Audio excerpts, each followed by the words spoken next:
नाज़रीन आदाब, मैं हूँ एजाज अहमद और आप मेरा व्लॉग देख रहे हैं नया दौर पर। नाज़रीन आज भी इम्पोर्टेंट इश्यूज हैं। पीटीआई ने खत लिख दिया है आईएमएफ को। खत में क्या है और खत के बैकग्राउंड में क्या चीजें चल रही थी, आज उन पर आपसे बात करेंगे। मुस्लिम लीग नून के कायद नवाज शरीफ बहुत तवील अरसे के बाद आज पार्लियामान में आए।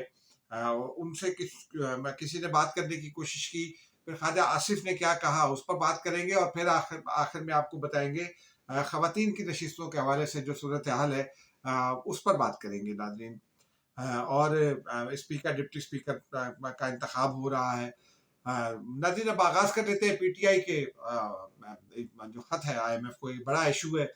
कायद पीटीआई जो है, बानी पीटीआई इमरान खान, उनकी जानिब से खत लिख दिया गया है। आज उसकी तस्दीक कर दी है बैरिस्टर गौहर ने, प्रेस कॉन्फ्रेंस में उन्होंने तस्दीक की और फिर उन्होंने जो हमें जो मीडिया को बताया है उसमें उनका ये जो मतन उसका जारी किया है पीटीआई ने टिकट्स की सूरत में, उसमें उनका ये कहना है कि पीटीआई वाली चेयरमैन ने अपने खत में ये कहा है कि ये जो मज़ाकरात है वो सिर्फ मुंतखब हुकूमत से होना चाहिए और मुंतखब हुकूमत से ही हो सकते हैं जो लेजिटिमेटली मुंतखब हुकूमत हो। और वो जो है आईएमएफ और पीटीआई के दरमियान किसी मामले में नहीं आना चाहते। और इसका मतलब ये है कि उन्होंने जो गारंटी की थी पीटीआई ने बतौर पार्टी स्टेक होल्डर, इक़्तिदार की स्टेक होल्डर के, आईएमएफ के साथ जो तीसरे जायजे में वो उन्होंने अपनी जो हिमायत जो है वो विड्रॉ कर ली है। अब ये बज़ाहिर तो पीटीआई वाले ये कहते हैं कि जनाब ये तो कोई मसला नहीं है, हम तो मुहिब वतन हैं। लेकिन आईएमएफ को खत लिखना एक ऐसी पार्टी की जानिब से जो स्टेक होल्डर भी है और जो तमाम जो है रमूज को समझती भी है, रियासत के रमूज को समझती है, और फिर वो दावा कर रही है कि उसको हुकूमत बनाना चाहिए था, एक सूबे में हुकूमत बना भी रही है। उसकी जानिब से अगर ये खत जाता है तो उसका कुछ ना कुछ इम्पैक्ट पड़ेगा। लेकिन एक बात आपको अपने जराये से जो बात चीज़ें हमें पता चली उस हवाले से आपको बता दें कि बैरिस्टर गौहर जो है वो चूंकि अपने आप को अभी इस वक्त चेयरमैन पीटीआई क्लेम करते हैं, क्योंकि इंटर पार्टी इलेक्शन होने जा रहे हैं उनके 3 मार्च को, और उसका भी अभी कोई पता नहीं क्योंकि उसमें भी लेजिटिमेसी और लीगल इश्यूज इन्वॉल्व हैं। लेकिन कहा यह जा रहा है मेरे जराये की जानिब से कि बैरिस्टर गौहर जो ओरिजिनल खत था उसकी लैंग्वेज से इतफाक नहीं करते थे। बैरिस्टर गौहर को इसीलिए चेयरमैन के कमरे से हटाकर वाइस चेयरमैन के कमरे में बिठाया गया क्योंकि पीटीआई इस वक्त कोई ऐसा फड्डा मोल नहीं ले सकती जिसमें ये तासुर हो के उनके खिलाफ लोग उनके अपने लोग उनको उनके खिलाफ हैं या उनकी राय के खिलाफ हैं। लेकिन बैरिस्टर गौहर इतफाक नहीं कर रहे थे और फिर ओरिजिनल जो मतन है वो काफ़ी कहते हैं कि सख्त था, उसमें तब्दीली की गई है, नर्म किया गया। लेकिन ये नर्म मतन जो है वो भी आईएमएफ को लिखना वो पाकिस्तान के जो माशी मफादात हैं उनके हवाले से एक नुक्ता नज़र ये है कि वो बहुत अच्छा नहीं है, बल्कि वो पाकिस्तान के लिए नुकसानदेह है। बहरहाल देखते हैं, आगे चलते हैं क्योंकि क्या नुकसानदेह क्या नहीं। अब आते हैं नाज़रीन, आज मुस्लिम लीग नून की पार्लिमानी पार्टी का इजलास था और इस वक्त जबकि मैं ये वीडियो रिकॉर्ड कर रहा हूँ, पंजाब हाउस में जारी है इत्तेहादी जमातों के साथ शाहिया नवाज शरीफ साहब ने इन्वाइट किया है। नवाज शरीफ साहब और शहबाज शरीफ ने वहाँ तकरीर भी की पार्लिमानी पार्टी के इजलास में, और शहबाज शरीफ ने एक बहुत ही मानीखेज जुमला कहा।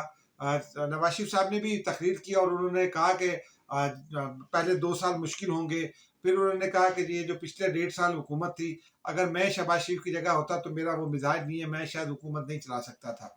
यही सूरत आइंदा भी है। लेकिन नवाज शरीफ ने ये अपनी तकरीर में ये इंडिकेट किया है कि अवाम के लिए पहले 2 साल ज़रा मुश्किल होंगे क्योंकि सख्त फैसले करना पड़ेंगे। शहबाज शरीफ ने बड़ी इंपॉर्टेंट बात कही। उन्होंने ये कहा कि भुट्टो साहब फांसी चढ़ गए, बेनज़ीर भुट्टो कत्ल हो गई, लेकिन किसी ने भी जीएचक्यू की जानिब नहीं देखा। वो इशारा कर रहे थे 9 मई की जानिब और 9 मई के मुल्ज़िमान की जानिब और उन वाक़यात की जानिब जो 9 मई को हुए। ताहम अब उस हवाले से एक लेटेस्ट इत्तला ये है कि कामरान टिसोरी की मुस्तफ़ा कमाल की एक वीडियो लीक हुई थी गुज़िश्ता रोज़, जिसमें वो ये बता रहे थे कि पीपल्स पार्टी ने नून लीग से कहा है कि एमक्यूएम का तो कोई मैंडेट ही नहीं है, 100% चोरी का मैंडेट है। आपका मैंडेट तो शायद 40% जो है आपकी रिगिंग तो शायद 40% है और एमक्यूएम को ना लें, हम इकट्ठे हो गए हैं, अब हमारे नंबर्स पूरे हो गए हैं। लेकिन आज एमक्यूएम मौजूद है उसमें। अब कामरान टिसोरी की भी आ गई है। कामरान टिसोरी उससे अगली गुफ्तगू कर रहे हैं कि हमारा वर्कर नाराज था, ये था, वो था। अब वो एमक्यूएम अपने आप को रिकवर करने की कोशिश कर रही है, लेकिन सियासी जमातों के दरमियान ये इस किस्म की ये लीकेज जो है, ये मेरी जो मुझे लगता है वो, और मैंने कुछ लोगों से इस पर बात की तो वो खामोश भी हो गए कि ये जानबूझकर लीक की गई है और ये कंसेंट से लीक की गई है, दो सियासी जमातों के कंसेंट से, ताकि पीपल्स पार्टी को भी थोड़ा सा अंडर प्रेशर रखा जाए। मैंने पीपल्स पार्टी के दोस्तों से पूछा कि क्या आप लोगों ने ये गुफ्तगू की, तो उन्होंने कहा जी हाँ बिल्कुल ज़रूर की थी। और वो छुपा नहीं रहे इस बात को, वो कहते हैं कि हमने ये गुफ्तगू की थी। बहरहाल इस वक्त वो जारी है। स्पीकर का तो फैसला हो चुका, नून लीग की पार्लिमानी पार्टी अयाज सादिक को नामजद कर चुकी। गुज़िश्ता रोज़ भी हमने आपको खबर बताई थी कि पिछले 1 हफ्ते से जो है वो असेंबली सेक्रेटेरिएट उनको दे रहा है ब्रीफिंग। जाम कमाल चूँकि वज़ीर आला रहे हैं तो उनका बलूचिस्तान को था कि दे दें, यहाँ स्पीकर बलूचिस्तान को दे दें, तो वो कौमी असेंबली में आ रहे हैं। लेकिन नून लीग जो है वो अपने एतमाद का आदमी चाहती है जो एस्टेब्लिशमेंट में भी काबिल कबूल हो और नून लीग में भी काबिल कबूल हो और इत्तेहादियों को भी। तो अयाज सादिक जो है वो इत्तेहादियों को भी कबूल हैं और नून लीग को भी और रावलपिंडी को भी कबूल हैं। तो इसलिए जो है वो उनके नाम पर इत्तेफाक हो गया और उनका नाम अनाउंस हो गया। डिप्टी स्पीकर के लिए 2 नाम हैं इस वक्त। मेरे ज़राए तो ये कहते थे शाम में कि शादिया मलिक का फैसला हो गया, लेकिन एक पीपल्स पार्टी को एक सीट मिली है खैबर पख्तूनख्वा से, जो डेरा इस्माइल खान से। डेरा इस्माइल खान से जो एक ही सीट मिली है, मुझे उनका नाम इस वक्त याद नहीं आ रहा, नए सियासतदान है, नए एमएनए हैं। वो उनके बारे में कहा है कि जी उनका फैसला शायद पीपल्स पार्टी ने कर लिया, लेकिन अब से कुछ देर के बाद ये अनाउंस हो जाएगा कि कौन स्पीकर डिप्टी स्पीकर है। एक काम और किया नून लीग और पीपल्स पार्टी ने कि स्पीकर कौमी असेंबली, डिप्टी स्पीकर, वजीर आजम और सदर का जो इंतखाब है उसके हवाले से एक मुश्तरका कमेटी बना दी है। पीपल्स पार्टी की नुमाइंदगी खुर्शीद शाह और नवीस कमर करेंगे, नून लीग की नुमाइंदगी जो है वो अयाज सादिक और वो राना तनवीर करेंगे। अब उसके अलावा जो है वो कमेटी मिलेगी आज लोगों से, काफ लीग से, बाप से और जो दीगर जमातें हैं उनसे वोट मांगेगी और जेयूआई से भी मिलेगी। और फिर कल कुछ और लोगों से उनकी मुलाकातें होंगी, ताकि वो ये चाहते हैं कि एक सिंक्रोनाइज तरीके से आगे बढ़ा जाए। उसमें अब नाज़रीन अब आते हैं असल बात की जाए। आज जब नवाज शरीफ साहब तवील अरसे के बाद आए कौमी असम्बली में, तो एक दोस्त है हमारे, अब तक टीवी में काम करते हैं, साकिब, उन्होंने मियाँ नवाज शरीफ साहब से सवाल किया कि क्या आप जो है वो सजा दिलवाएंगे 9 मई वालों को, या जनरल बाजवा या जनरल फैज हमीद के बारे में भी उनका था कि जी उनके बारे में बहुत कुछ कहा गया। नवाज शरीफ साहब खामोश रहे, उस बच्चे ने 3 दफ़ा सवाल पूछा, नवाज शरीफ साहब खामोश रहे। उसके बाद पुलिस वालों ने उस बच्चे को धक्का देकर साइड पे कर दिया। लेकिन उसके कुछ देर के बाद, यानी जब पार्लियामानी पार्टी का इजलास खत्म हुआ, तो ख्वाजा आसिफ की गुफ्तगू हुई मीडिया से। ख्वाजा आसिफ ने एक तो यही कहा कि मिलकर चलना है, और वो जो सियासतदान गुफ्तगू करते हैं इस सिचुएशन में, लेकिन उन्होंने एक खबर बड़ी इंपॉर्टेंट दे दी।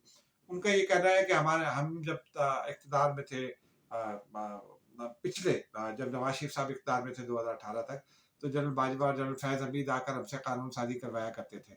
अब वो कानून साजी तो बाद में भी होती रही। बहरहाल ये अब ये पता नहीं है कि ख्वाजा आसिफ इतना जो ये गुफ्तगू है उसको बेयर कर सकेंगे, कहीं वो मुकरेंगे तो नहीं, लेकिन बहरहाल देखते हैं आगे चलकर क्या होता है। नाज़रीन, अब एक इशू खैबर पख्तूनख्वा में आज हल्फबर्दारी हो गई और वहाँ ये कहा गया, पंजाब की वीडियो लगाकर और वो लगा करके जी मैंडेट चोरी और असली मैंडेट का फ़र्क के जश्न का समा है, असली मैंडेट में कोई सिक्योरिटी नहीं है। ये बहुत ख़तरनाक बात थी। खैबर पख्तूनख्वा बहुत हसास सूबा है। वहाँ आज अगर कोई खुदा न खास्ता हो जाता तो कौन जिम्मेदार होता, अगर कोई अनटूवर्ड इंसिडेंट हो जाता, कोई दहशतगर्दी हो जाती, तो ये अकाबरीन को जो है वो जो भी है उनको ये ख्याल रखना चाहिए कि वो सिक्योरिटी जो है वो उसमें कोई लैप्स ना हो। नाज़रीन, अब आते हैं इलेक्शन कमीशन की जानिब। आज इलेक्शन कमीशन ने बहुत तवील एक समाअत की। अली जफ़र साहब ने दलाइल दिए, उनका तो वही मौक़िफ़ था कि जी दे देनी चाहिए सीटें और हमारी सीटें किसी और को नहीं दी जा सकती। उनका कहना था कि ये कोई, बैरिस्टर गौहर का कहना था ये कोई खैरात तो नहीं है जो किसी को भी बांट दी जाएगी। नून लीग और पीपल्स पार्टी ने भी दरख्वास्तें दे रखी हैं, लेकिन एक जो अचानक जो सरप्राइजिंग एलिमेंट था, वो सरप्राइजिंग एलिमेंट ये था कि सुन्नी इत्तेहाद काउंसिल ने 26 फरवरी को ख़त लिखा था इलेक्शन कमीशन को। उस ख़त में उन्होंने ये कहा कि हमें तो नशिस्तें चाहिए ही नहीं, हमें नशिस्तें मत दें, क्योंकि हमारी तो ख़वातीन की नशिस्तों की फहरिस्त ही नहीं है और सुन्नी इत्तेहाद काउंसिल ने अपने इलेक्शन सिंबल पर कोई इलेक्शन नहीं लड़ा। अब चीफ इलेक्शन कमिश्नर ने पूछा भी अली जफ़र से कि एक पार्टी नशिस्तें लेना नहीं चाहती, आप क्यों ज़बरदस्ती दिलवाना चाहते हैं? तो वो खामोश हो गए। उन्होंने कहा कि जी मुझे तो पता नहीं है इस खत का। बाद में बहुत कुछ कहने की कोशिश की गई, लेकिन नाज़रीन तकनीकी बात ये है कि कल कौमी असम्बली का इजलास बुला लिया गया है। जो नोटिफिकेशन जारी हुआ है उसमें ये कहा गया है कि वज़ारत पार्लियामेंट माननीय अमूर ने ये चूँकि इंटीमेट किया है कि सदर ने रिफ्यूज़ कर दिया इजलास बुलाने से और आईनी ज़रूरत है 21वें रोज़ इजलास बुलाना, तो स्पीकर कौमी असम्बली इजलास बुला रहे हैं। कल इजलास होगा, उसमें 26 नशिस्तें जो हैं ख़वातीन की और अक़लियतों की वो अभी रहती हैं। वो पीटीआई का फ़ैसला होना है, फ़ैसला महफूज़ हो गया। उन 26 में से 12 पंजाब में हैं, 8 खैबर पख्तूनख्वा में हैं। और फिर जो है वो 2 नशिस्तों पर का रिज़ल्ट रुका हुआ है, और 1 नशिस्त पर जो है वो इलेक्शन नहीं हो सका। तो इस तरह 277 लोगों ने अपनी रजिस्ट्रेशन करवा ली थी 336 के हाउस में। अब आप देखते हैं कुछ लोकल रजिस्ट्रेशन करा लेंगे इजलास से पहले, लेकिन ये फैसला जो है वो मुझे ये लगता है कि पीटीआई को, सुन्नी इत्तेहाद काउंसिल को ख़वातीन की ये मखसूस नशिस्तें नहीं मिलेंगी और ये पीपल्स पार्टी नून लीग में तकसीम हो जाएंगी। नाज़रीन मुझे इजाज़त दीजिए, खुदा हाफिज़।